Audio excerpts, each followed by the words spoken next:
ಚಿತ್ಪ್ರಕಾಶಂಗೆ ಚಿರುಮುಕ್ತಿ ಕೋಶಂಗೆ ದುರಿತನಾಶಂಗೆ ಗಿರೀಶೋಮೇಶಂಗೆ ಗುರು ಶಂಭುವಿಗೆ ಉನ್ನತನ ಶಿವಾದ್ವೈತ ವಿಷಣರಾಗಿರುವ ಸಿದ್ಧಾರೂಢರ ವಿದ್ಯಾವಾರಿಧಿಗಳು ವಿದ್ಯಾವಾಚಸ್ಪತಿಗಳು ನಿಗಮಾಗಮಗಳ ಸಮನ್ವಯ ಸಾರ್ವಭೌಮ ಗೀತಾ ಸರ್ವೋತ್ತಮಾಚಾರ್ಯ ಅಭಿನವ ಸಿದ್ಧಾರೂಢರೆಂದು ಬಿರುದಾಂಕಿತರಾದ ಪರಮ ಪೂಜ್ಯ ಶಟಸ್ಥಲ ಬ್ರಹ್ಮನಿಷ್ಠ ಶಂಭುಲಿಂಗಪ್ಪಾಜಿಯವರ ಪಾದಗಳಲ್ಲಿ ಪಡಮಟ್ಟು ದಯಾರತ್ನ ಸಾಧು ಶ್ರೀ ನಿಚ್ಚಲದಾಸೆಯವರ ಬ್ರಹ್ಮನಿಷ್ಠ ಪಂಡಿತ್ ಪಿತಾಂಬಜಿಯವರ ಪಾದಗಳಲ್ಲಿ ನತಮಸ್ತಕನಾಗಿ ಆಗಮದ ವಾಕ್ಯವನ್ನು ನಿಗಮಕ್ಕೆ ವಿಷಯುವ ಬಗೆವೀರ ಶೈವ ಮಿಗಿಲಾದ ಸಿದ್ಧಾಂತ ಧಾಗು ಮಾಡಿದ ಶ್ರೀಮನ್ ನಿಜಗುಣ ಶಿವಗಳ ಪಾದಗಳಲ್ಲಿ ಶತಕೋಟಿ ಶರವಾಗಿ ಹಾಗೂ ತಮ್ಮೆಲ್ಲರಲ್ಲಿ ನನ್ನ ಅನಂತ ಶರಣಾರ್ಥಿಗಳು. ಈ ಪೂರ್ವದಲ್ಲಿ ಏನು ಹೇಳಿದ್ವಿ ಅಂದ್ರೆ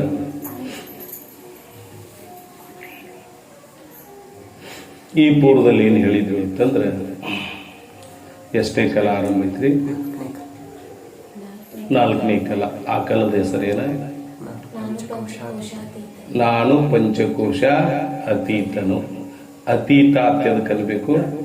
ನಾನು ಪಂಚಕೋಶಗಳಿಗೆ ಭಿನ್ನವಾಗಿರುತ್ತೇನೆ ಎನ್ನುವುದೇ ನಾನು ಪಂಚಕೋಶ ಅತೀತ ಅಂತ ಹೇಳಿದ್ರಿ.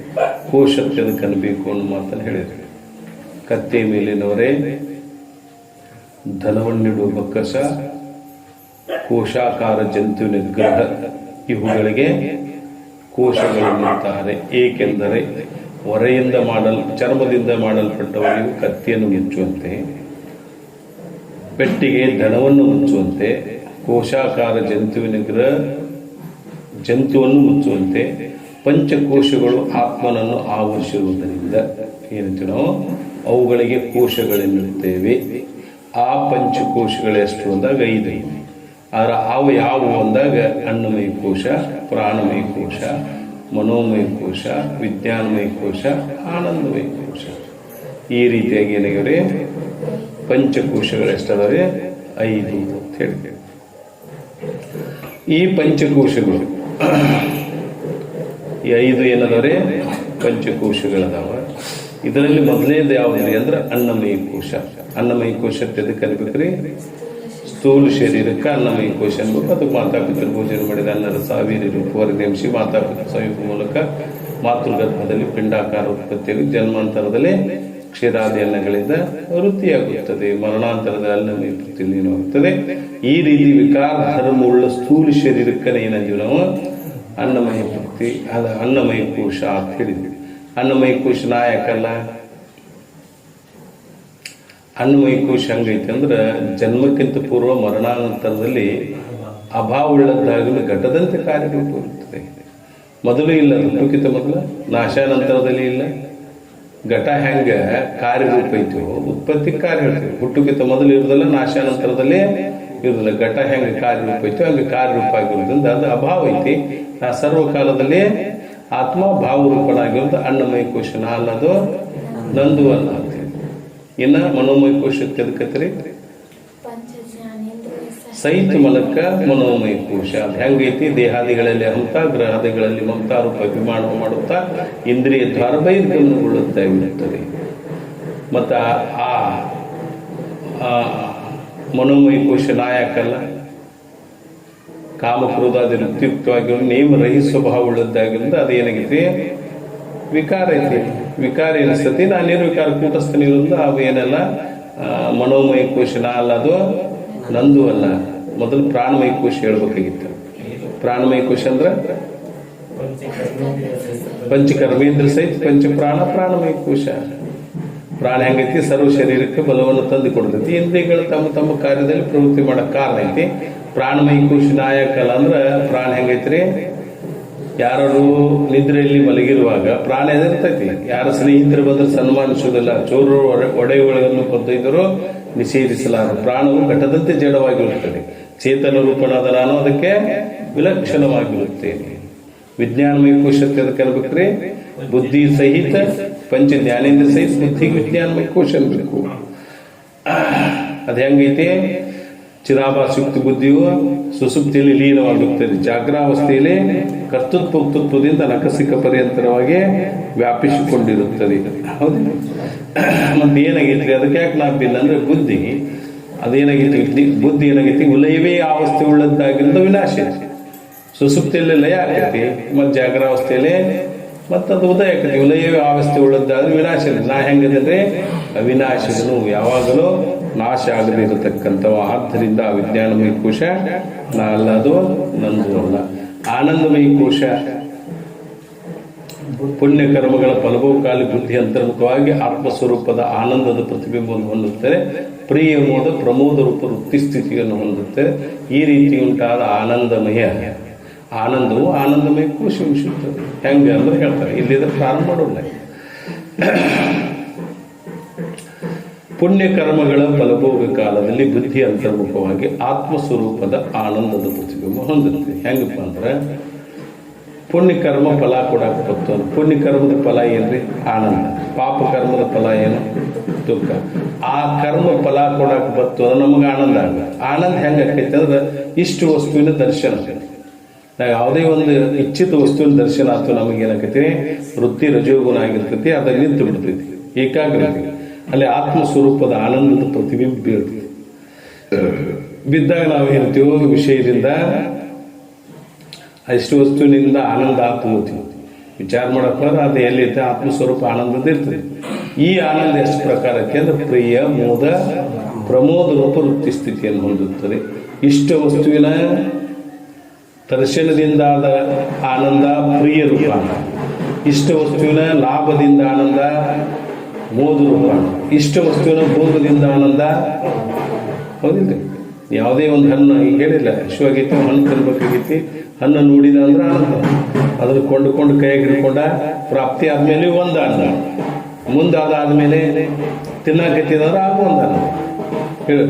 ಪ್ರಿಯ ಮೋದ ಪ್ರಮೋದ ರೂಪ ವೃತ್ತಿ ಸ್ಥಿತಿಯನ್ನು ಹೊಂದುತ್ತದೆ. ಈ ರೀತಿ ಆನಂದದ ಪ್ರತಿಬಿಂಬವು ಆನಂದಮಯ ಕೋಶವೆನಿಸುತ್ತದೆ ಅಂತ ಹೇಳಿದೆ. ಈ ಆನಂದಮಯ ಕೋಶಕ್ಕೆ ಏನ್ ಮಾಡ್ತದೆ ಅಂತಂದ್ರೆ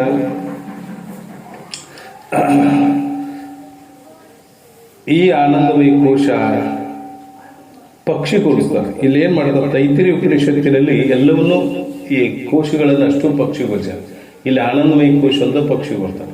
ಪ್ರಿಯ ರೂಪ ವೃತ್ತಿ ಅದೇ ಆನಂದ ಇಟ್ಲ, ಅದು ಪಕ್ಷಿ ಶಿರ, ಪಕ್ಷಿಯ ಶಿರ. ಮೋದ ರೂಪ ಆನಂದ ಏನ ಇಷ್ಟ ವಸ್ತುವಿನ ಲಾಭದಿಂದ ಉಂಟಾದ ಮೋದ ರೂಪ ಆನಂದ ಏನಂತಿ ಪಕ್ಷಿಯ ಬಲಭಾಗ. ಇನ್ನು ಇಷ್ಟ ವಸ್ತುವಿನ ಭೋಗ ರೂಪ ಆನಂದ ಅದೇನಂತಾರೆ ಪಕ್ಷಿಯ ದಕ್ಷಿಣ ಭಾಗ, ಎಡಭಾಗ. ಅದಕ್ಕೇನಂತಾರೆ ಭೋಗ ರೂಪ ಆನಂದ. ಇಷ್ಟ ವಸ್ತುವಿನ ಭೋಗ ರೂಪ ಆನಂದ, ಪ್ರಮೋದ ರೂಪ ಆನಂದ ಅದೇನಾಗೈತ್ರಿ ಅದರ ಬಲಭಾಗ ಹೇಳ್ತೀವಿ. ಇನ್ನ ಪಕ್ಷಿ ಪುಚ್ಚ ಏನ್ ಹೇಳ್ತಿಲ್ಲ, ಯಾವ್ದಂದ್ರ ಬಿಂಬರೂಪ ಆನಂದನ ಪಕ್ಷಿ ಪುಚ್ಚ ಅಂತ. ಮತ್ತ ಅದ್ರ ಬಿಟ್ಟು ಬಿಂಬರೂಪ ಆನಂದ ಪಕ್ಷಿ ಪುಚ್ಚಕ್ಕೆ ಹೋಲಿಸಿದ್ರಿ. ಪುಚ್ಚಕ್ಕೆ ಯಾಕೆ ಹೋಲಿಸಿದ್ರೆ ಅಂದ್ರೆ ಪುಚ್ಚನ ಪಕ್ಷಿಗೆ ಆಧಾರ ಇರೋದ್ರಿಂದ, ಬಿಂಬನ ಇದಕ್ಕೆ ಆಧಾರ ಇರೋದ್ರಿಂದ ಅದಕ್ಕೆ ಅದನ್ನ ಏನ್ ಮಾಡಿವಿ ನಾವು ಹೋಲಿಕೆ ಕೊಡ್ತೀವಿ ಅಂತ ಹೇಳ್ತಾರೆ. ಹಿಂಗೆ ಏನ್ ಮಾಡ್ತಾರಂದ್ರೆ ಎಲ್ಲ ಕೋಶಗಳನ್ನ ತೈತಿರಿ ಉಪನಿಷತ್ತಿನ ಏನ್ ಮಾಡ್ಯಾರಿ ಪಕ್ಷಿಗೊಳಿಸ್ಯಾರ. ಅಲ್ಲಿ ಹೋಲಿಸಿ ಕೇವಲ ಆನಂದಮಯ ಕೋಶಂದನ ಇದನ್ನೇನ್ ಮಾಡಿದ್ರು ಪಕ್ಷಿಗೆ ಹೋಲಿಕೆ ಕೊಟ್ರು. ಭೋಕ್ತಾರು ಪಕ್ಷಿ ಆನಂದಮಯ ಕೋಶ ಎನಿಸುತ್ತದೆ. ಆನಂದಮಯ ಕೋಶಕ್ಕೆ ಎಲ್ಲ ಹೋಲಿಕೆ ಬಟ್ 15 ನಿಮಿಷಕ್ಕೆ ಸಾಕಿರ. ಈ ರೀತಿಯಾಗಿ ಏನ್ ಮಾಡಿದ್ರಿ ಅಂದ್ರೆ ಎಲ್ಲ ಕೋಶಗಳನ್ನ ಏನ್ ಮಾಡ್ತಾರೆ ಪಕ್ಷಿಗೊಳಿಸ್ತಾರೆ. ಇಲ್ಲಿ ಏನ್ ಮಾಡ್ಯಾರಿ ಆನಂದಮಯ ಕೋಶ ಅಂತ ಪಕ್ಷಿಗೊಳಿಸಿ ಪಂಡಿತ ಪಿತಾಂಬರು ಹೇಳ್ತಾರೆ. ಈ ರೀತಿಯಾಗಿರ್ತಕ್ಕಂಥ ಭೋಕ್ತಾರು ಪಕ್ಷಿನ ಆನಂದಮಯ ಕೋಶ ಅಂತ ಹೇಳಿದ್ರು. ಈ ಆನಂದಮಯ ಕೋಶ ನಾ ಅಲ್ಲ, ಅದು ನಂದು ಅಲ್ಲ ಅಂತ ಯಾಕೆ ಅನ್ಬೇಕು ಅಂದ್ರೆ ಆನಂದಮಯ ಕೋಶ ಹಂಗೈತ್ರಿ ಮೇಘಾಡಂಬರದಂತೆ ಕಾಲ ಪರಿಚಿನ್ನುಳ್ಳದ್ದಾಗಿರುತ್ತದೆ. ಮೇಘಾಡಂಬರದಂತೆ ಕಾಲ ಪರಿಚಿನ್ನುಳ್ಳದ್ದೈತಿ. ಅದು ಹೆಂಗೈತಿ ಅಂತಂದ್ರೆ ಮೇಘ ಆಡಂಬರ ಅಂದ್ರೆ ಮೋಡ ಒಂದು ಕಾಲಕ್ಕೆ ಕಂಡದ್ದು ಇನ್ನೊಂದು ಕಾಲಕ್ಕೆ ಇರುತ್ತಿಲ್ಲ, ಕ್ಷಣಕ್ಕೆ ಬದಲಾವಣೆ. ನಿಮಗೆ ಆನಂದ ಆಗೈತಿ, ಇಷ್ಟು ವಯಸ್ಸಿನ ದರ್ಶನದಿಂದ ಆನಂದ ಆಗೈತಿ. ಎಷ್ಟೊತ್ತನ ಆನಂದ ಆಕೈತಿ, ಕ್ಷಣ ಮಾತ್ರ ಬದಲಾಕೈತಿ. ಹೆಂಗ್ ಮೇಘ ಹೆಂಗ್ ಕ್ಷಣ ಮಾತ್ರ ಆನಂದ ಆದದ್ದು ಆಗ ಮಾತ್ರ ಆನಂದ ಏನಾಕೈತ್ರಿ ಅಡಿಗೆ ಕ್ಷಣ ಮಾತ್ರದಲ್ಲಿ ಏನಾಕೈತಿ ಅದು ಬದಲ. ಮೇಘಾಡಂಬರದಂತೆ ಕಾಲ ಪರಿಚಿನ್ನ. ಕಾಲ ಅಂದ್ರೆ ಒಂದು ಕಾಲದಾಗಿದ್ದು ಇನ್ನೊಂದು ಕಾಲದಾಗ ಇಲ್ಲದಿರೋದು ಕಾಲ ಪರಿಚಿನ್ನ. ಅದೇನಿತ್ತದು ಮೊದಲು ಆನಂದ ಇದ್ದಿದ್ದಿಲ್ಲ, ಮಧ್ಯದಲ್ಲಿ ಕ್ಷಣಿಕ ಆತ, ನಂತರ ಇರುವುದಿಲ್ಲ. ಅದೇನಾಗಿದ್ರೆ ವರ್ತಮಾನದಾಗ ಕ್ಷಣಿಕ ಇರ್ತತಿ, ಭೂತ ಮತ್ತು ಭವಿಷ್ಯತ್ ಕಾಲದಲ್ಲಿ ಇರುವುದಿಲ್ಲ. ಅಂದಮೇಲೆ ಏನಾಗ್ತದೋ ಕಾಲ ಪರಿಚಿನ್ನ ಆಗಿರೋದ್ರಿಂದ ಅದು ನಾ ಅಲ್ಲ. ನಾ ಹೆಂಗದನು ಸರ್ವಕಾಲದಲ್ಲಿ ಸ್ಥಿತನಾಗಿರೋದಿಲ್ಲ. ಆತ್ಮ ಹೆಂಗದಂದ್ರೆ ಎಲ್ಲ ಸರ್ವಕಾಲದಲ್ಲಿ ಅದನ್ನು, ಭೂತಕಾಲ, ವರ್ತಮಾನ ಕಾಲ, ಭವಿಷ್ಯತ್ ಕಾಲ, ಬುದ್ಧಿ ಕಲಿಗೆ ಸರ್ವಕಾಲದಲ್ಲಿ ಆತ್ಮ ಇರೋದ್ರಿಂದ ನಾ ಏನಲ್ಲ, ಆನಂದಮಯ ಕೋಶ ನಾ ಅಲ್ಲದೋ ನಂದು ಅಲ್ಲ. ಕಿಂತು ಏನಾಗೈತೆ ಅಂದ್ರೆ ಕಾರಣ ದೇಹ ರೂಪವಿರುತ್ತದೆ, ಅದನ್ನು ತಿಳಿಯತಕ್ಕಂಥ ನಾನು ಘಟದೃಷ್ಟ ಪುರುಷನಂತೆ ಅದಕ್ಕೆ ಭಿನ್ನನಾಗಿರುತ್ತೇನೆ ಅಂತೇಳಿ ಇಲ್ಲಿವರೆಗೆ ಏನು ಹೇಳಿದ್ರಿ, ಪಂಚಕೋಶಗಳಿಗೆ ನಾ ಅತೀತ ಅಂತ ಹೇಳಿದ್ರು. ಇನ್ನು ಮತ್ತೊಂದು ಪ್ರಶ್ನೆ ಕೇಳ್ತಾರೆ. ಏನು ಕೇಳ್ತಾರೆ ಅಂದ್ರೆ, ವಿದ್ಯಮಾನ ಅನ್ನಮಯಾದಿ ಕೋಶಗಳು ಆತ್ಮವಾಗದಿರಲಿ, ಕಿಂತು ಆತ್ಮ ಯಾರು? ನೀ ಆತ್ಮಗ ಅತೀತ ಅಂತ ಹೇಳಿದ್ರಿ. ಯಾರು? ಪಂಚಕೋಶಗಳು. ಪಂಚಕೋಶಗಳು ಯಾವ ಅನ್ನೋದು ಹೇಳಿದ್ರಿ, ಲಕ್ಷಣ ಸಮೇತ ಹೇಳಿದ್ರಿ. ಆತ್ಮ ಲಕ್ಷಣ ಏನು ಹೇಳ್ಯಾರ? ಬರೀ ಆತ್ಮಗ ನೀ ಅತೀತ ಅಂತ ಇಷ್ಟೇ ಹೇಳಿದ್ರಿ. ಈ ಪಂಚಕೋಶಗಳು ಅನುಭವಕ್ಕೆ ಬಂದಿಲ್ರಿ ನಮಗೆ. ಅನ್ನಮಯ ಕೋಶ, ಈ ಪ್ರಾಣಮಯ ಕೋಶ ನೀವು ತಿಳ್ಕೊಂಡ್ರಿ. ಅನ್ನಮಯ ಕೋಶ ಸ್ಥೂಲ ಶರೀರ ನೀವು ತಿಳಿದಿರಿ, ಇದರಿಟ್ಟು ತಿಳಿತಿರ್ಲ. ತಿಳಿದಿರಿ ಅಂದ್ರೆ ಏನಂತ, ಇವು ಅನುಭವಕ್ಕೆ ಬಂದವ. ಆರ ಪಂಚಕೋಶಗಳನ್ನು ತಿಳಿದೀವು, ಆದ್ರ ಆತ್ಮ ಯಾರು ಅಂತಾರೆ. ವಿದ್ಯಮಾನ ಅಂದ್ರೆ ಈಗ ಸದ್ದು ಇರ್ತಕ್ಕಂಥ ಪಂಚಕೋಶಗಳನ್ನು ಆತ್ಮ ಅಲ್ಲ ಅಂತ ಹೇಳಿದ್ರಿ. ಹಿಂಗೆ ತಿಳ್ಕೊಂಡ್ರಿ. ಕಿಂತು ಆತ್ಮ ಯಾರು? ಯಾರು? ಕೋಶಗಳ ಲಕ್ಷಣ ಸಮೇತ ನಿಮ್ಗೆ ಹೇಳಿದ್ರು, ಇವು ಅನುಭವಕ್ಕೆ ಬರುವಂಗವಾತು, ನೀವು ತಿಳ್ಕೊಂಡ್ರಿ. ಈ ಕೋಶಗಳನ್ನು ತಿಳಿದ್ರಿ. ಆರ ಆತ್ಮ ಅವುಗಳಿಗೆ ಭಿನ್ನ ಅಂತ ಹೇಳಿದ್ರಿ. ಆತ್ಮ ಭಿನ್ನ ಅಂದ್ರೆ ಆ ಭಿನ್ನ ಆದ ಆತ್ಮ ಯಾರು? ಅದಕ್ಕೆ ಹೇಳ್ತಾರೆ, ಬುದ್ಧಿಯಾದಿಗಳಲ್ಲಿ ಪ್ರತಿಬಿಂಬ ರೂಪದಿಂದ ಸ್ಥಿತವಾಗಿರುವ ಮೂಲಕ ಆತ್ಮನ ಪ್ರತಿಬಿಂಬ ಎಲ್ಲಿ ಹೇಳ್ತೀರಿ ನೀವು? ಬುದ್ಧಿಯಲ್ಲಿ ಹೇಳ್ತೀರಿ. ಎಲ್ಲಿ ಹೇಳ್ತೀರಿ? ಕನ್ನಡ ಐತಿ, ಕನ್ನಡೊಳಗೆ ಪ್ರತಿಬಿಂಬ ಹೇಳ್ತೀರಿ. ಎದ್ರದ್ದು ಹೇಳ್ತೀರಿ? ಮುಖದ ಪ್ರತಿಬಿಂಬ ಹೇಳ್ತೀರಿ. ಹಂಗ ಆತ್ಮನ ಪ್ರತಿಬಿಂಬ ಎಲ್ಲಿ ಹೇಳ್ತೀರಿ? ಬುದ್ಧಿ ಎಲ್ಲಿ ಹೇಳ್ತೀರಿ? ಅಂತಃಕರಣದಲ್ಲಿ ಆತ್ಮನ ಬುದ್ಧಿ ಆದಿಗಳಲ್ಲಿ ಅಂತಃಕರಣ ಹೇಳ್ರಿ, ಮನಸ್ಸು ಹೇಳ್ರಿ, ಬುದ್ಧಿ ಹಿಂಗೆ ಹೇಳ್ತೀರಿ. ಆ ಅಂತಃಕರಣದಲ್ಲಿ ಆತ್ಮನ ಪ್ರತಿಬಿಂಬ ಹೇಳ್ತೀವಿ. ಎದರದು? ಆತ್ಮಂದು. ಎಲ್ಲಿ ಹೇಳ್ತೀವೋ? ಅಂತಃಕರಣದಲ್ಲಿ. ಆತ್ಮ ಸ್ವರೂಪದ ಆನಂದದ ಪ್ರತಿಬಿಂಬ ಹೇಳಿದ್ರಿ, ಆನಂದದ ಪ್ರತಿಬಿಂಬ ಹೇಳ್ತೀರಿ, ಪ್ರತಿಬಿಂಬ ಹೇಳ್ತೀವಿ. ಆ ಮೂಲಕ ಪ್ರಿಯ ಶಬ್ದದಿಂದ ಹೇಳಲ್ಪಟ್ಟ ಆನಂದವು ಆನಂದಮಯ ಕೋಶ ಬಿಂಬ ರೂಪವಾಗಿರುವುದರಿಂದ ಆನಂದವು ನಿತ್ಯವಾಗಿರುವ ಮೂಲಕ ಆತ್ಮ ಎಂದು ತಿಳಿಬೇಕು. ಪ್ರಿಯ ಶಬ್ದದಿಂದ ಹೇಳಲ್ಪಟ್ಟ ಆನಂದಮಯ ಕೋಶಕ್ಕೆ, ಆನಂದಮಯ ಕೋಶ ಅಂದ್ರೆ ಏನ? ಬುದ್ಧಿಯಲ್ಲಿ ಬಿದ್ದಿರ್ತಕ್ಕಂಥ ಆನಂದದ ಪ್ರತಿಬಿಂಬ ಆನಂದಮಯ ಕೋಶ. ನಿಮ್ಮ ವೃತ್ತಿ ಏನಂತಂದ್ರೆ, ಇಷ್ಟು ವಸ್ತು, ಯಾವುದೇ ಒಂದು ವಸ್ತು ಬೇಕಾಗಿತ್ತು ನೀವು ಅಪೇಕ್ಷೆ ಮಾಡಿ. ಬೇಕನ್ನೋ ವೃತ್ತಿ ರಜೋಗುಣ ವೃತ್ತಿ, ಕಾಮನಾರೂಪ ವೃತ್ತಿ ರಜೋಗುಣ ವೃತ್ತಿ. ಆ ರಜೋಗುಣ ವೃತ್ತಿ ಏನಾಗಿತ್ತು, ನಿಮಗೆ ಯಾವ್ದು ಇಷ್ಟ ಆಗ್ತೈತೆ ಆ ವಸ್ತು ಬಂದು ನಿಮಗೆ ಸಮ್ಮುಖ ಟಚ್ ಆಗ್ತೇವೆ, ಆಗ ನಿಮ್ಗೆ ದರ್ಶನ ಆಗ್ತವೆ ಅಂದ್ರೆ ನಿಮ್ಮ ವೃತ್ತಿ ಏನಾಗಿದೆ. ಬೇಕನ್ನೋ ಸಿಕ್ತಂದ್ರೆ ವೃತ್ತಿ ನಿಂತು ಬಿಡ್ತದೆ, ಅಂತರ್ಮುಖ ಆಗ್ತದೆ. ಅಂತರ್ಮುಖ ಆತು ಅಂದ್ರೆ ಚಂಚಲದಾಗ ಆತ್ಮಸ್ವರೂಪದ ಆನಂದದ ಪ್ರತಿಬಿಂಬ ಬೀಳುದಿಲ್ಲ. ಏಕಾಗ್ರತದ ಕಲ್ಪನೆ ಏನಾಗಿದೆ ನಮಗಲ್ಲೇ ಆತ್ಮಸ್ವರೂಪದ ಆನಂದದ ಪ್ರತಿಬಿಂಬ ಬೀಳುತ್ತದೆ. ಬಿದ್ದುಕೊಳ್ಳೆ ವೃತ್ತಿ ಏನಾಗೈತೆ, ಅಲ್ಲೇ ಸ್ಥಿತ ಆಗೈತಿ, ಆನಂದ ಪ್ರತಿಬಿಂಬ ಬಿದ್ದೈತಿ, ನಂತರ ಅಡಗ್ತತೆ. ಮತ್ತೆ ಇಲ್ಲಿ ಬಿದ್ದಿರ್ತಕ್ಕಂಥ ಪ್ರತಿಬಿಂಬ ಯಾವ್ದು? ಆನಂದದ್ದು. ಯಾವ್ದರ ಆನಂದ? ಆತ್ಮನ ಆನಂದದ ಪ್ರತಿಬಿಂಬ. ಬಿಂಬ ಯಾವ್ದಾಗ್ತದೆ ನಂಗತ್ತು? ಆತ್ಮ ಬಿಂಬ. ಆನಂದದ ಪ್ರತಿಬಿಂಬ ಏನು ಆನಂದ ಅನುಭವಿಸಿದ್ರೆ ಇದೇನೈತಿ? ಪ್ರತಿಬಿಂಬ ಅನ್ನೋದು ಕ್ಷಣಿಕ ಐತಿ. ಈ ಪ್ರಿಯ ಶಬ್ದದಿಂದ ಹೇಳಲ್ಪಟ್ಟ ಆನಂದಮಯ ಕೋಶಕ್ಕೆ ಬಿಂಬ ರೂಪವಾಗಿರುವುದ ಆನಂದವು ನಿತ್ಯವಾಗಿರುವ ಮೂಲಕ ಆತ್ಮ. ಇದು ಕ್ಷಣಿಕ ಐತಿ. ಮೇಘಾಡಂಬರದಂತೆ ಪ್ರತಿಬಿಂಬ ಆನಂದ ಕ್ಷಣಿಕ ಐತಿ, ಬಿಂಬ ರೂಪ ಆನಂದ ನಿತ್ಯ ಐತಿ, ಯಾವಾಗಲೂ ಇರ್ತಕ್ಕಂಥ. ನಿತ್ಯ ಅಂದ್ರೆ ಚತುರ್ಭಾವ ಪ್ರತಿಬಿಂಬ ನಿತ್ಯ, ಯಾವಾಗಲೂ ಆ ಭಾವ ಅನಿಸ್ಕೊಳ್ಳೋದಿಲ್ಲ. ಆನಂದ ಯಾವಾಗಲೂ ಇರ್ತಕ್ಕಂಥದ್ದು. ನೀವು ಹೆಂಗೆ ಅನುಭವ ಮಾಡಿದ್ರೆ ಈ ಪ್ರತಿಬಿಂಬ ರೂಪ ಆನಂದ ಅನುಭವ ಮಾಡಿರಿಲ್ಲ, ಕ್ಷಣಿಕ ಇದೇ ನಿತ್ಯ ತಿಳ್ಕೊಳ್ತದ್ದು. ನಿಮ್ಗೆ ಆತ್ಮ ಯಾರು ಅಂದ್ರೆ ಏನು? ನಿತ್ಯವಾದ ಆನಂದ ಉಳಿದ ಆತ್ಮ. ಹಿಂಗೇನ್ ಮಾಡಿದ್ರೆ ಅವರು ಹೇಳಿದ್ರು, ಗೊತ್ತಲ್ಲ? ನಿತ್ಯವಾದ ಆನಂದನ ಆತ್ಮ ಅಲ್ಲಿ ಬರೀತಾರೆ.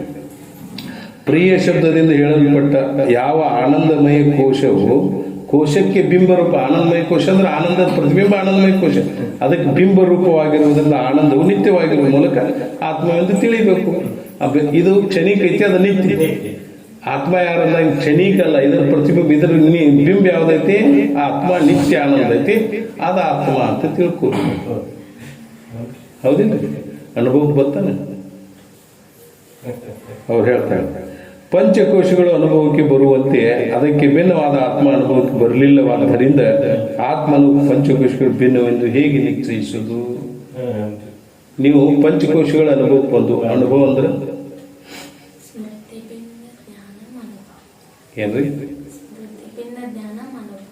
ಸ್ಮೃತಿ ಭಿನ್ನ ಜ್ಞಾನಂ ಅನುಭವ. ವೃತ್ತಿ ರತ್ನಾವಳಿ, ಶ್ರೀಮತಿ ಪ್ರಭಾಕರ, ವಿಚಾರ ಸಾಗರ, ಪಂಡಿತ್ ಬಚಾವ್ ಟಿಪ್ಪಣಿಯಲ್ಲಿ ಸಹಿತ ಎಲ್ಲ ಬಾಲಬೋಧೆ, ಅಲ್ಲೆಲ್ಲ ಅನುಭವ ಮತ್ತು ಸ್ಮೃತಿ ಲಕ್ಷಣಗಳನ್ನು ಬಹಳ ವಿಮರ್ಶೆ ಮಾಡ್ಯಾರ. ಅನುಭವ ಅಂದ್ರೆ ಅದಕ್ಕೆ ಅನ್ಬೇಕಂದ್ರೆ ಸ್ಮೃತಿಯಿಂದ ಭಿನ್ನವಾದ ಜ್ಞಾನಗಳೆಲ್ಲವೂ ಅನುಭವ. ಅನುಭವ ಅಂದ್ರೆ, ಸ್ಮೃತಿ ಅಂದ್ರೆ ನೆನಪು, ಸ್ಮೃತಿ ಅಂದ್ರೆ ಗೀತಾ ತಗೊಂಡಿದ್ದೀನಿ. ಕೆಲವರು ನನ್ನ ಪ್ರಶ್ನೆಗಳು ಸ್ಮೃತಿ ಭಿನ್ನ ಜ್ಞಾನ ಅನುಭವ ಅಂದ್ರೆ ಗೀತಾ ಬಿಟ್ಟು ಜ್ಞಾನ ಅನುಭವ ಇಲ್ರಿ ಅಂದ್ರೆ ಗ್ರಂಥ ಹೇಳಿಲ್ಲ, ಜ್ಞಾನ ಹೇಳಾಕ್ತಾರೆ. ಅದಕ್ಕೆ ಇದೇ ಪಂಡಿತ ಅವರು ಬಾಲಬೋಧಿನಲ್ಲಾಗಲಿ ಅಥವಾ ವೃತ್ತಿ ರತ್ನಾವಳಲ್ಲಾಗಲಿ ವಿಚಾರ ಸಾಗರ ಟಿಪ್ಪಣಿಗಳಲ್ಲಿ ಹೇಳ್ತಾರೆ ಜ್ಞಾನಗಳೆಷ್ಟು? 10 ಜ್ಞಾನಗಳ ಭಿನ್ನ ಹೇಳಾಕಿಲ್ಲ. ಸ್ಮೃತಿ ಭಿನ್ನ ಜ್ಞಾನ ಅನುಭವ, ಸ್ಮೃತಿಯಿಂದ ಬಿಟ್ಟು ಅನ್ಯ ಜ್ಞಾನಗಳ ಅನುಭವ ಅಂದ್ರೆ ಜ್ಞಾನಗಳೈತದ ಅವನಾಗತ್ರಿ. ಸ್ಮೃತಿ ಭಿನ್ನ 6 ಪ್ರಮಾಜ್ಞಾನ, ಸುಖ ದುಃಖಾದಿ ಜ್ಞಾನ, ಬ್ರಹ್ಮಜ್ಞಾನ, ಸ್ಮೃತಿ ಜ್ಞಾನ, ಈಶ್ವರ ಜ್ಞಾನ, ಒಟ್ಟು ಟೋಟಲ್ 10 ಜ್ಞಾನ. ಅದರಲ್ಲಿ ಬ್ರಹ್ಮದಾಗ 4, ಸ್ಮೃತಿಯಲ್ಲಿ ಯಥಾಸ್ಮೃತಿ ಯಥಾಸ್ಮೃತಿ ಅಂತ 14 ಮಾಡ್ತಾರೆ. ಇಲ್ಲಿ ಒಟ್ಟು ಈ 10 ಜ್ಞಾನಗಳು. ಈ ಸ್ಮೃತಿ ಜ್ಞಾನ ಒಂದೈತಿ, 6 ಪ್ರಮಾಜ್ಞಾನಗಳು, ಸುಖ ದುಃಖಾದಿ ಜ್ಞಾನಗಳು, ಬ್ರಹ್ಮಜ್ಞಾನ, ಸ್ಮೃತಿ ಜ್ಞಾನ, ಈಶ್ವರ ಜ್ಞಾನ, 10. ಈ 10 ಜ್ಞಾನದೊಳಗೆ ಸ್ಮೃತಿ ಒಂದು ಬಿಟ್ಟರೆ 8 ಜ್ಞಾನ ಅನುಭವ ಅಂತಾರೆ. ಎಲ್ಲ ಜ್ಞಾನಗಳ ಅನುಭವ ಹೆಂಗಂದ್ರೆ, ನೀವು ಮುಂದೆ ಒಂದು ವಸ್ತು ಇಟ್ಟಿವಿ, ಇದು ವಸ್ತು ತಿಳಿದ್ರಿ, ಅಥವಾ ನೀವೇನೋ ಬೀಗರ ಮನೆಗೆ ಹೋಗಿ ಏನು ಮಾಡಿರಿ, ಹಳೆಯ ಬಂದಾನ ಭಾಳ ದಿವಸ ಹೇಳಿ ಏನು ಮಾಡ್ತಾರೆ ಇವರು? ವಿಶೇಷವಾದ ಏನು ಮಾಡ್ತಾರೆ. ಮೊನ್ನೆ ಹಬ್ಬದಾಗ ಏನೋ ಹಳೆಯಾಗ ಹಬ್ಬಕ್ಕೆ ಹಳೆಯಾಗಳು ಬಂದ್ರೆ ಎಷ್ಟು ಮಾಡ್ತಾರೆ ಅಡಿಗೆ? TV ಒಳಗೆ ತೋರಿಸಿದ್ರಿ 360 ಥರ ಅಡಿಗೆ ಮಾಡಿ ಅವರಿಬ್ಬರು ಗಂಡ ಎತ್ತಿ ಕುಡಿಸಿ ಸುತ್ತಲ ಇಟ್ಟಿದ್ರಿ.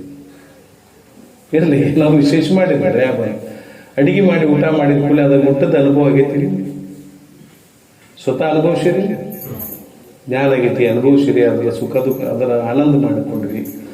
ನಂತರ ಇಲ್ಲಿ ಊರಿಗೆ ಬಂದ ಮೇಲೆ ಏನು ಹೇಳ್ತೀರಿ ನೀವು? ಅಲ್ಲಿಂದ ನೆನಪು ಮಾಡ್ಕೊಂಡು ಇಲ್ಲಿ ಏನು ಮಾಡ್ತೀರಿ? ಹೇಳ್ತೀರಿ. ಏನಂತ ಹೇಳ್ತೀರಿ? ಭಾಳ ಚಂದ ಅಡಿಗೆ ಮಾಡಿದ್ರು, ಚಲೋ, ಭಾಳ ಚಲೋ ಮಾಡಿದ್ರು ಅಂತ ಹೇಳ್ತೀರಿ. ಇದು ಅನುಭವನ ಏನು ನೆನಪು? ನೆನಪು ಅದು ಅನುಭವ, ಅದು ನಾಶ ಆಗಿ ಹೋಗೈತಿ. ಅದೇನಾಗೈತ್ರಿ? ನಾಶ ಆಗಿ ಹೋಗೈತಿ ಅನುಭವ. ಅದರಿಂದ ಸಂಸ್ಕಾರ ಉಳ್ಕೊಂಡೈತಿ, ಉಳ್ಕೊಂಡು ಆ ಸಂಸ್ಕಾರದಿಂದ ಈಗ ಜ್ಞಾನ ಅದನ್ನು ಅನುಭವಿಸಿದ್ರಿ. ಈಗ ಅದರ ಜ್ಞಾನ ಉಳಿದ ಸೂಕ್ಷ್ಮ ಅವಸ್ಥೆ ಭಾವನಾತ್ಮಕ ಸಂಸ್ಕಾರದಿಂದ ಇಲ್ಲಿ ಉದ್ಭೂತ ಆಗಿ ಏನಾಕೈತಿ? ಅದು ಸ್ಮೃತಿಯಾಗಿ ಅದು ನೀವು ಹೇಳಾಕತ್ತೀರಿ. ಸ್ಮೃತಿ ಅಂದ್ರೆ ಉದ್ಭೂತ ಸಂಸ್ಕಾರ ಮಾತ್ರ ಜನ್ಯ ಜ್ಞಾನ ಸ್ಮೃತಿ. ಸಂಸ್ಕಾರದಿಂದ ಹುಟ್ಟಿದ ಜ್ಞಾನ, ಸಂಸ್ಕಾರ ಮಾತ್ರದಿಂದ ಹುಟ್ಟಿದ ಜ್ಞಾನಕ್ಕೆ ಸ್ಮೃತಿ, ಅಥವಾ ಉದ್ಭೂತ ಸಂಸ್ಕಾರ ಮಾತ್ರದಿಂದ ಹುಟ್ಟಿದ ಜ್ಞಾನ. ಅಲ್ಲಿ ಮಾಡಿದ ಜ್ಞಾನದ ಸೂಕ್ಷ್ಮಾವಸ್ಥೆ ಅಂತಕ್ಕಂಥ ಉಳ್ಕೋತೈತಿ. ಅದೇ ಅಂತಕ್ಕಂಥ ಜ್ಞಾನದ ಸೂಕ್ಷ್ಮಾವಸ್ಥೆ ಉದ್ಭೂತ ಅಂತಂದ್ರೆ ಅದು ಜ್ಞಾನ, ಸ್ಮೃತಿ ಜ್ಞಾನ. ಅದಕ್ಕೆ ಏನಕ್ಕೆ ನಾವು ಸ್ಮೃತಿ ಉದ್ಭೂತ ಸಂಸ್ಕಾರ ಮಾತ್ರ ಜನ್ಯ ಜ್ಞಾನ ಸ್ಮೃತಿ. ಈ ಸ್ಮೃತಿ ಒಂದು ಬಿಟ್ಟರೆ ಉಳಿದು ಎಲ್ಲವೂ ಅನುಭವ ನಾವು 6 ಪ್ರಮಾಜ್ಞೆ ಅಂತ ತಗೋರಿ. ಸುಖ ದುಃಖಾದಿ, ಸುಖ ದುಃಖದ ಅನುಭವ ಐತಿ. ಮತ್ತು ಬ್ರಹ್ಮಜ್ಞಾನ ಅನುಭವ, ಯಥಾರ್ಥ ಅನುಭವ, ಯಥಾರ್ಥ ಅನುಭವ, ಹಿಂಗೆ ಹೇಳ್ತೀವಿ 2 ಅನುಭವ. ಆ ಹಾವಿನ ಜ್ಞಾನ ಅಯಥಾರ್ಥ ಅನುಭವ, ಹಗ್ಗ ಜ್ಞಾನ ಯಥಾರ್ಥ ಅನುಭವ. ಅದು ಎಲ್ಲ ನೀವು ಪ್ರತ್ಯಕ್ಷವಾಗಿ ನೋಡಿರಿ, ಅದು ನೆನಪಲ್ಲ. ನೆನಪಾದ್ರೆ ಅನುಭವ ಅಂತ ಹೇಳ್ತಿದ್ವಿ. ಹಿಂಗೇನಾಗೈತಿ ಅಂದ್ರೆ ಪರೋಕ್ಷ ಜ್ಞಾನಗಳೇನಿರ್ತಾವ ಅನುಭವದಿಲ್ಲ, ಸ್ಮೃತಿ ರೂಪ ಇರ್ತಾವೆ. ಇವೇನು ಉಳಿದ ಎಲ್ಲ ಜ್ಞಾನಗಳು 9 ಜ್ಞಾನಗಳ ಅನುಭವ ರೂಪ ಅದಾವ. ಸ್ಮೃತಿ ಒಂದು ಏನಿಲ್ಲ, ಅನುಭವ ಅಲ್ಲ. ಸ್ಮೃತಿ ಭಿನ್ನವಾದ ಎಲ್ಲ ಜ್ಞಾನಗಳ ಅನುಭವ ಅಂದ್ರೆ ಹೆಂಗ ಅನುಸರಿಸಿ ಉಂಟಾಗೋದಕ್ಕೆ ಅನುಭವ. ನೀವೇನಿರ್ತೀರಿ? ಅನುಭವ ಅನುಸರಿಸಿ ಉಂಟಾಗೋದು ಯೋಗ ರೀತಿ ಅಂತ ಹೇಳ್ತಾರೆ. ಈಗ ನಿನ್ನಿಂದ ಇನ್ನೊಂದು ಭಿನ್ನವಾಗಿ ಅರಸಿ ಹೋಗ್ಬೇಕು ನೋಡಿ. ಇದಕ್ಕೆ ನಾವೇಳ್ತೀವೋ ಮುಂದೆ ಘಟ ತಂದಿಟ್ಟಿವಿ, ಘಟ ಜ್ಞಾನ ಆಗೈತಿ ನಿಮ್ಗೆ. ಆ ಜ್ಞಾನ ಅನುಭವ ರೂಪ ಹೋಗಲ್ಲ. ಅರಿತಿರ್ಲಿಲ್ಲ. ಅರಿತೀರಿ ಅಂದ್ರೆ ಏನು ಅನುಭವ? ಅನುಭವದಾಗ ದ್ವೈತವಲ್ಲದರಿಂದ ಅನುಭವ ಅಲ್ಲ, ಆತ್ಮನ ಅನುಭವ ಮಾಡಕ್ ಬರ್ತೈತೆ ಅಂದ್ರೆ ಮಾಡಕ್ ಅನುಭವ ಎಲ್ಲಿರ್ತೈತೆ? 2ರಾಗಿರ್ತೈತೆ. ಹರಿಸಿಕೊಳ್ಳೋದೊಂದು, ಅರಿಯೋದೊಂದು. ಅನುಭವ ಮಾಡೋದೊಂದು, ಮಾಡಿಸ್ಕೊಳ್ಳೋದೊಂದು 2 ಇರ್ತೈತೆ. 2ರಲ್ಲಿ ಅನುಭವ ಮಾಡಕ್ ಬರ್ತೈತಿ ನಾವು, 1ರಲ್ಲಿ ಅನುಭವ ಮಾಡಕ್ ಬರ್ತೈತೇನ? ಬರುವುದಿಲ್ಲ. ಅದಕ್ಕೆ ಇಲ್ಲಿ ಹೇಳ್ತಾನೆವ, ಪಂಚಕೋಶಗಳು ಅನುಭವಕ್ಕೆ ಬರುವಂತೆ ಆತ್ಮ ಭಿನ್ನವಾದ ಆತ್ಮ ಅನುಭವಕ್ಕೆ ಬರಲಿಲ್ಲವಾದ್ದರಿಂದ ಆತ್ಮ ಪಂಚಕೋಶಗಳು ಭಿನ್ನತೆ ಹೆಂಗ. ಈ ಪಂಚಕೋಶಗಳ ಅನುಭವ ಒಂದು ಸ್ಥೂಲ ಶರೀರ ನಿಮ್ಗೆ ಕಣ್ಣಿಗೆ ಕಾಣಿಸ್ತದೆ. ಅನ್ನಮಯ ಪ್ರಾಣಮಯ ಅದು ಇವೆಲ್ಲ ನಿಮಗೆ ಅನುಭವ ಐತಿ, ಇವನ್ನ ಅರಿತೀರಿ, ಇವನ ಅನುಭವ ಮಾಡಿರಿ. ಆದ್ರೆ ಇವಕ್ಕೆ ಭಿನ್ನಾದ ಆತ್ಮ ಅನುಭವಕ್ಕೆ ಬರಲಿಲ್ಲ. ನಾವು ಆತ್ಮ ಅವುಗಳಿಗೆ ಭಿನ್ನ ನಾವು ಹೆಂಗೆ ನಿಶ್ಚಯ ಮಾಡ್ತೀವಿ? ಅನುಭವ ಅಂದ್ರೆ ಗೊತ್ತೈತಿ. ಸ್ಮೃತಿಯಿಂದ ಭಿನ್ನವಾದ ಜ್ಞಾನ ಅನುಭವ. ಆ ಅನುಭವ ಯಥಾರ್ಥ ಅನುಭವ, ಯಥಾರ್ಥ ಅನುಭವ ಹೇಳಬೇಕು. ಅದೇ ಹೇಳಿದ್ರೆ ಹಗ್ಗದ ಅನುಭವ ಯಥಾರ್ಥ ಅನುಭವ, ಹಾವಿನ ಅನುಭವ ಅವೆರಡೂ ನೆನಪನ್ನು ಬರ್ತಾವ ಅಲ್ಲ, ಸ್ವತಃ ಪ್ರತ್ಯಕ್ಷ ಜ್ಞಾನ. ಆ ರೀತಿಯಾಗಿ ಇಲ್ಲಿ ಏನಾಗೈತೆ ಅಂದ್ರೆ ಆತ್ಮ ಅನುಭವಕ್ಕೆ ಬರಲಿಲ್ಲ. ಆ ಆತ್ಮ ಪಂಚಕೋಶಗಳಿಗೆ ಭಿನ್ನ ಹೆಂಗೆ ನಿಶ್ಚಯ ಮಾಡುದು? ಇವು ಅನುಭವಕ್ಕೆ ಬಂದು ಕೋಶಗಳ ಅನುಭವಕ್ಕೆ ಬಂದು ಇದ್ರಾಗ ಎರಡು ಮಾತಿಲ್ಲ. ಅದಕ್ಕೆ ಹೇಳ್ತಾರೆ ಪಂಚಕೋಶಗಳೇ ಅನುಭವದಲ್ಲಿ ಬರುವುದುಂಟು, ಇದಕ್ಕೆ ಭಿನ್ನವಾದ ಆತ್ಮ ಅನುಭವಕ್ಕೆ ಬರುವುದಿಲ್ಲ ಎಂಬ ಮಾತು ಸತ್ಯವಿರುತ್ತದೆ. ಏನಾಗಿತ್ತು? ಅನುಭವಕ್ಕೆ ಬರುವುದಿಲ್ಲ ಆತ್ಮ, ಮತ್ತೆ ಅನುಭವಕ್ಕೆ ಬರಲಿಲ್ಲ ಆತ್ಮ ಅಂತೇಳಿ ಅವ್ರಿಗೆ. ಆತ್ಮ ಅನುಭವ ರೂಪದಾನೆ ವಿನಃ ಅನುಭವಕ್ಕೆ ಬರೋಲ್ಲ. ಆತ್ಮನನ್ನು ಅರಿತೀವಂತೀರಿ, ಅರಿಯಾಕೆ ಬರ್ತೈತಲ್ಲ. ಆತ್ಮ ಸ್ವಯಂ ಪ್ರಕಾಶದಾನ ವಿನಃ ಇನ್ನೊಂದರಿಂದ ಅರಿಸ್ಕೊಳಕ್ ಬರೋದಿಲ್ಲ. ಅದಕ್ಕೆ ಅಪ್ಪಾಜಿಯವರು ಇದೇ ಕಲಾ ಮುಂದೆ ಇಟ್ಕೊಂಡು ಫಸ್ಟ್ ಇದ್ರ ಕಲಾ ಬರೋಲ್ಲ, ಆತ್ಮ ಅನುಭವದ ಅಂತರಾಳ. ಅಪ್ಪಾಜಿಯವ್ರಿಗೆ ನಾವು ಭಾಳ ಸ್ಪೀಡ್ ಬರ್ತೀವಿ, ಭಾಳ ವಿಶಾಲವಾಗಿ ಶಾಸ್ತ್ರದ್ದು ಹೇಳ್ತಿದ್ರು. ಹೇಳುವಾಗ ಅಂದ್ರಂತ ಅವ್ರಿಗೆ ಅನುಭವ ಇಲ್ಲ, ಅದಕ್ಕೆ ಬರೀ ಹೇಳ್ತಾರಂದ್ರೆ ಅನುಭವ ಸಂಬಂಧನ ಆತ್ಮ ಅನುಭವದ ಅಂತರಾಳ ಅಂತಂದು ಗ್ರಂಥ ಬಂದರು ಶಂಭುಲಿಂಗಪ್ಪಾಜಿಯವರು. ಏನಂತ ಹೇಳ್ಬಿಟ್ರೆ, ಆತ್ಮ ಅನುಭವಕ್ಕೆ ಬರುವುದಿಲ್ಲ ಅನ್ನೋ ಮಾತು ಸತ್ಯ. ಯಾವ ವಸ್ತು ಅನುಭವಕ್ಕೆ ಬರ್ತೈತೆ ಅದು ಜಡ ಇರ್ತದೆ.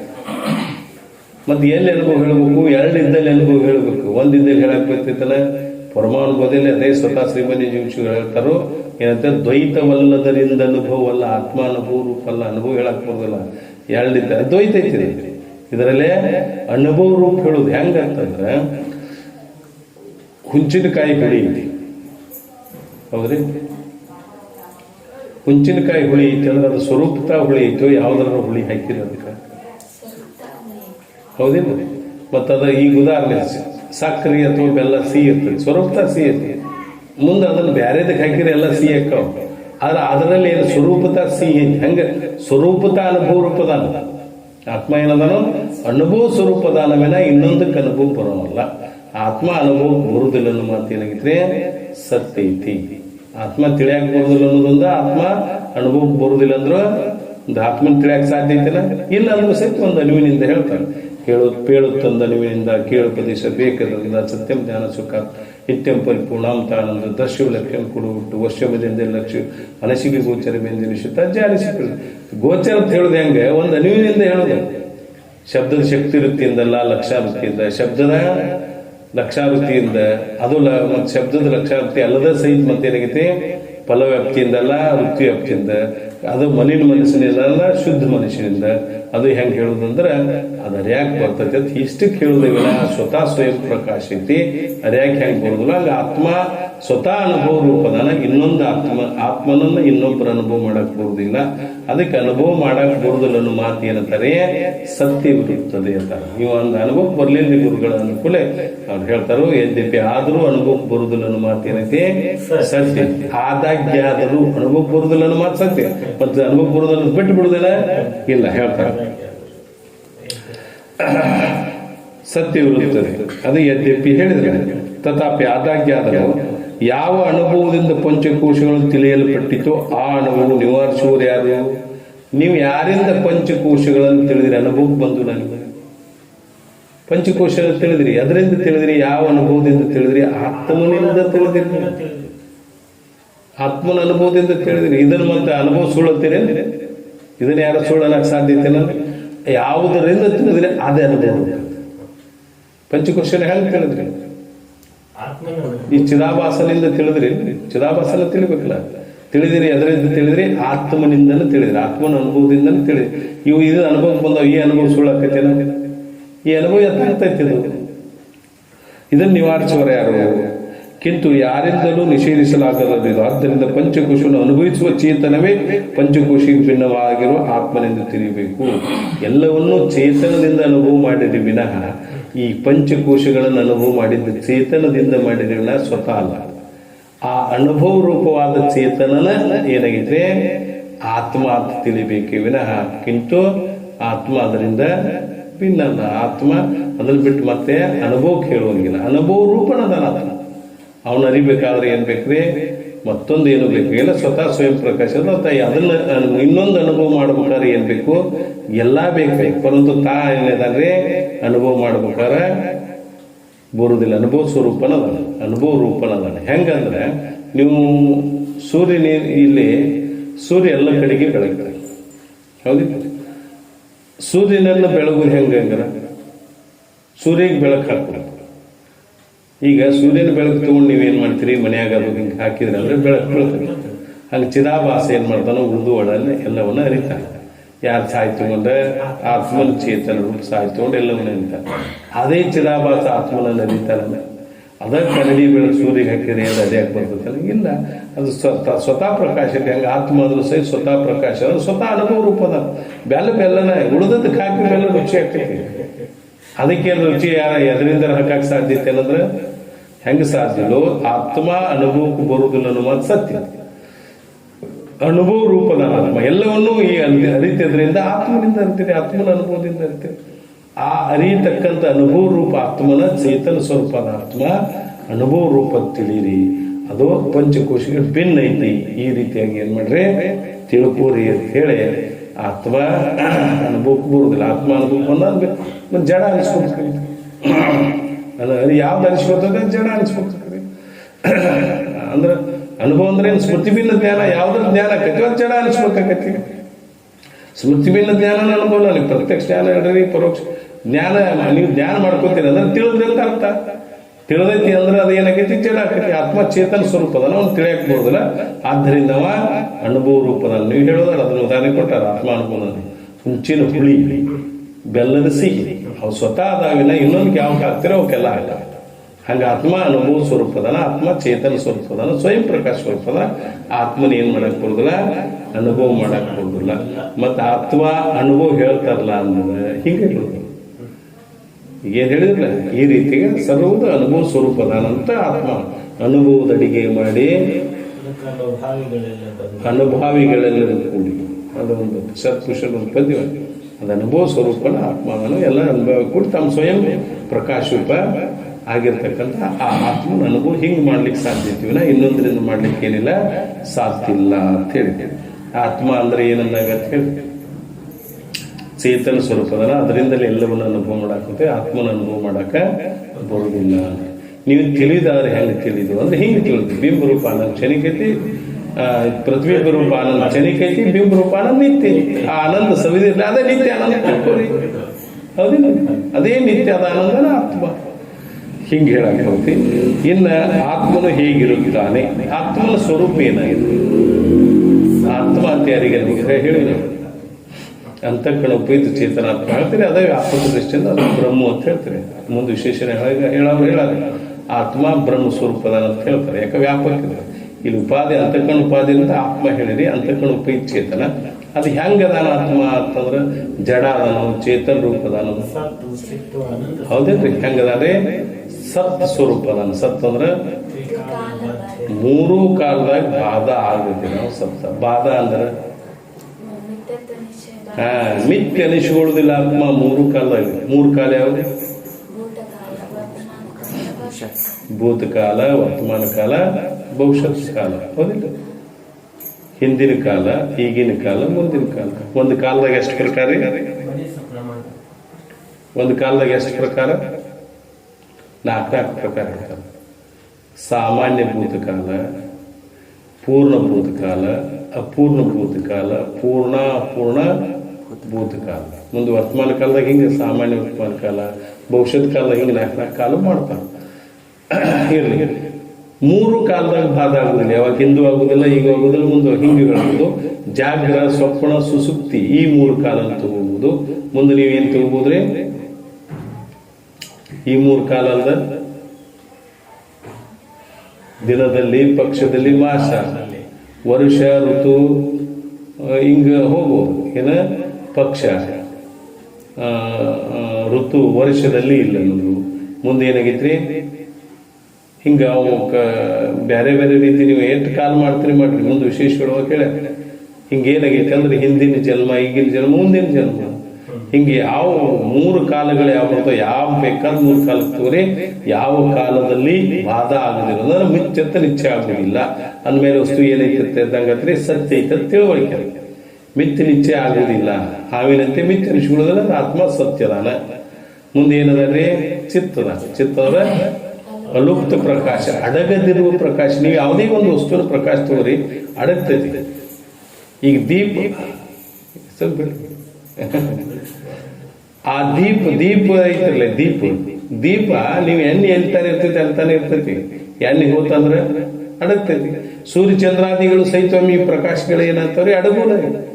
ಇವು ಉತ್ಪತ್ತಿ ಆಗಿವ ಮಹಾಪ್ರಳಯದಾಗ ಎಲ್ಲವೂ ನಾಶ ಆಗೋದು. ಅಂದ್ಮೇಲೆ ಅಡಗದಿರುವ ಪ್ರಕಾಶ ಆತ್ಮ ಏನಾಗಿದೆ, ಸದಾ ಕಾಲದಲ್ಲಿ ಲುಪ್ತ ಆಗುವಂಗಿಲ್ಲ ನೋಡಿ. ಯಾವ ಕಾಲ 3 ಕಾಲದಾಗ ಪ್ರಕಾಶ ಮಾಡೋ ಮುಂದ ಈಗ ಅದಕ್ಕೆ ಏನಂದ್ರೆ ಅಲುಪ್ತ ಪ್ರಕಾಶ ಚಿದ್ರೂಪತ್ವ. ಆನಂದ ಅಂದ್ರೆ ಪರಮ ಪ್ರೇಮಕ್ಕೆ ವಿಷಯವಾದದ್ದೇ ಪರಮಾನಂದ, ಆನಂದ ಸ್ವರೂಪದಾನ. ಆತ್ಮನಲ್ಲಿ ಎಲ್ಲವನ್ನ ಆರೈದು ನೋಡಲು ಲಿಲ್ಲಿ ಸ್ನೇಹವೆಲ್ಲಿ ನೆಲೆಸುವುದೋ ತನಗೆ ಅದರಿಂದ ಸುಖ. ಎಂತ ಆತ್ಮನಲ್ಲಿ ಆನಂದ ಐತೆ ಅಂದ್ರೆ ಸಾಕೆನಿಸದೆ ಸವೆಯದೆ ಬೇರೊಂದು ಬೇಕೆನಿಸದೆ ಕಡೆಯಲ್ಲಿ ತನ್ನ ಜೋಕಿ ಕುಂದದೆ ನಿರುಪಮ ಶಂಭುಲಿಂಗದೋಳು ಏಕೆನಿಪ ಸುಖ ಒಂದಲ್ಲದೆ. ಅಂತ ಆನಂದ ಮತ್ತೊಂದಿಲ್ಲ. ಅಂದ್ರೆ ಹೆಂಗದನ ಎಲ್ಲ ವಸ್ತುವಿಗಿಂತಲೂ ಆನಂದ ಸ್ವರೂಪ ಅದೇ ಪರಮ ಪ್ರೇಮಕ್ಕೆ ಮುಖ್ಯ ಪ್ರೀತಿ ವಿಷಯವಾದದ್ದ ಆತ್ಮ ಐತಿ, ವಿನಃ ಅನ್ಯ ಆತ್ಮ ಇಲ್ಲ. ಆತ್ಮ ಹೆಂಗದ ಅಂದ್ರ ಸತ್ತದಾನ, ಚಿತ್ತದಾನ, ಆನಂದ ಸ್ವರೂಪದಾನ. ಈ ರೀತಿಯಾಗಿ ಏನ್ ಮಾಡ್ಬೇಕ್ರಿ, ತಿಳಿಬೇಕು ಅಂತ ಹೇಳಿದ್ರಿ. ಆದ್ದರಿಂದ ಇಲ್ಲಿ ಏನ್ ಹೇಳಿದ್ರಿ ಅಂದ್ರೆ 4ನೇ ಕಲ್ದಾಗ ನಾನು ಪಂಚಕೋಶಾತೀತ, ಈ ಪಂಚಕೋಶಗಳ ನನ್ನಿಂದ ಅರಿಸಿಕೊಂಡವ. ಅವು ಹೆಂಗದಾವ, ಅಭಾವ ಅದಾವ, ವಿಕಾರಗಳು ಅದಾವ, ಮತ್ತು ಅನಿತ್ಯ ಅದಾವ, ವಿಲಯ ಮಾತ್ರ ಅವಸ್ಥೆಗಳುಳ್ಳದಾವ, ಅಥವಾ ಮೇಘಾಡಂಬರದಿಂದ ಕ್ಷಣಿಕ ಅದಾವ. ನಾ ಹೆಂಗದದೆ ಸರ್ವಕಾಲದಲ್ಲಿ ನಿತ್ಯ ಚೇತನ ಸ್ವರೂಪ ಇರುವುದರಿಂದ ಈ ಪಂಚಕೋಶಗಳಿಗೆ ನಾನು ವಿಲಕ್ಷಣದನ್ನ ತಿಳಿಬೇಕು. ಅದ ಆತ್ಮ ತಿಳಿಲಿಲ್ಲ. ಆ ಆತ್ಮ ಯಾರು ಅಂದಾಗೇನೆ ಇದೇ ಕ್ಷಣಿಕ ಆನಂದ ಐತೆ, ಬಿಂಬ ರೂಪ ಆತ್ಮನ ಆನಂದ ಅಂತ ಹೇಳ್ಬೇಕು. ಅದ ಅನುಭವ ಬರಲ್ಲ, ಅನುಭವ ಸ್ವರೂಪ ಐತೆ, ಅದರಿಂದಲೇ ಎಲ್ಲ ಅನುಭವಿಸಿ ಅದೇ ಅನುಭವ ಮಾಡಿರ್ತಕ್ಕಂಥವನು ಆತ್ಮ. ಅವ ಹೆಂಗದ ಅಂದ್ರ ಸತ್ತು ಚಿತ್ತ ಆನಂದ ಸ್ವರೂಪದಾನ ಅಂತ ಹೇಳಿದ್ರು. ಇಲ್ಲಿಗೆ ಏನಂತ್ರಿ, 4ನೇ ಕಲ ಮಂಗಲ ಆಯ್ತು. ಇನ್ನು ಪ್ರಸಂಗಾನುಸಾರಾಗಿ ಏನ್ ನೋಡ್ರಿ 5ನೇ ಕಲ ನೋಡೋಣ ಅಂತ ಹೇಳಿ. ಜೈ ಮಂಗಲಂ ಜೈ ನಮ ಪಾರ್ವತೀಶ್ವರ ಸದ್ಗುರು ಶಂಭುಲಿಂಗೇಶ್ವರ महाराज की जय, सद्गुरु कृष्ण गौड़प्पाजी महाराज की जय, महात्मा बसवेश्वर महाराज की जय, महात्मा सिद्धारूढ़ स्वामी महाराज की जय, माते अक्का महादेवी माता की जय, सकल साधु शरण संतन की जय. जय मंगलम जय नमः पार्वतीश्वರ महादेव. ಇನ್ನು ಬಂದ್ಬಿಡ್ರಿ.